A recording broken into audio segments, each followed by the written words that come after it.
ناظرین کرام، ڈیفنس کراچی سے ہماری بہن نے میسج کیا ہے، حکیم صاحب استخارے کی اہمیت کیا ہے اور مشورے کی اہمیت کیا ہے؟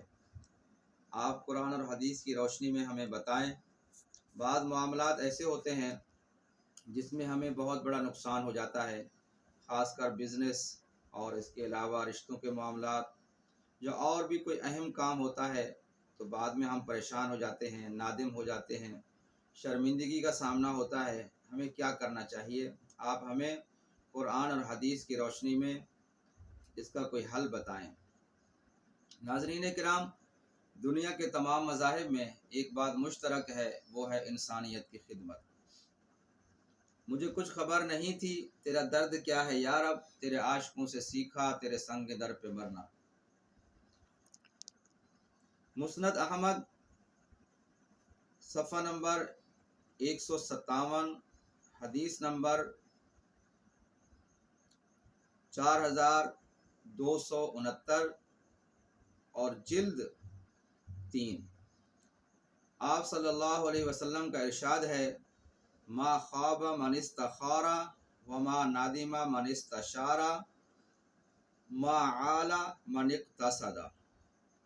اللہ کے رسول صلی اللہ علیہ وسلم نے ارشاد فرمایا، جو آدمی اپنے معاملات میں استخارہ کرتا ہے وہ کبھی ناکام نہیں ہوتا۔ جو آدمی اپنے کاموں میں مشورہ کرتا ہے وہ کبھی شرمندگی کا سامنا اس کو نہیں ہوتا۔ اور آپ صلی اللہ علیہ وسلم کا ارشاد ہے، آپ نے فرمایا جو میانہ روی اختیار کرے وہ کبھی مفلس نہیں ہوتا، کبھی غریب نہیں ہوتا۔ ناظرین کرام، استخارے کے بارے میں آتا ہے کہ اللہ کے رسول صلی اللہ علیہ وسلم جس طرح قرآن پاک کی تعلیم صحابہ کرام کو دیا کرتے تھے تو استخارے کے بارے میں بھی اسی طرح بتاتے تھے۔ اور استخارہ ایک ایسا عمل ہے جس کو کرنے سے کبھی انسان ناکام نہیں ہوتا۔ اس کا طریقہ کیا ہے؟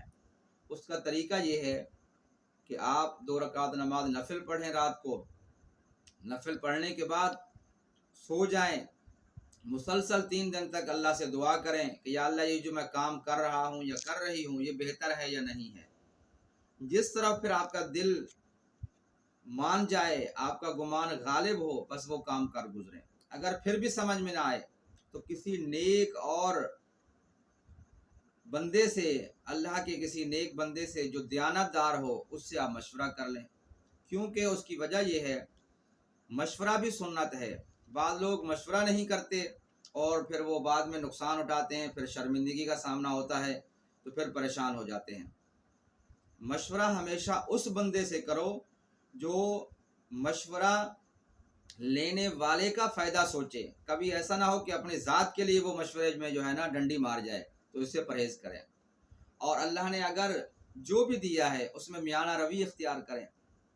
اللہ نے اگر 1 لاکھ روپے مہینے کا دیا ہے تو آپ اس میں سے 80,000 روپے خرچ کریں، 70,000 روپے خرچ کریں، کچھ بچا کے رکھیں اس میں سے۔ ایسا نہیں ہے کہ آپ حد سے بڑھ جائیں، آمدنی ہے آپ کی 1 لاکھ روپے اور خرچہ کریں آپ 2 لاکھ روپے، تو پھر کیا ہوگا؟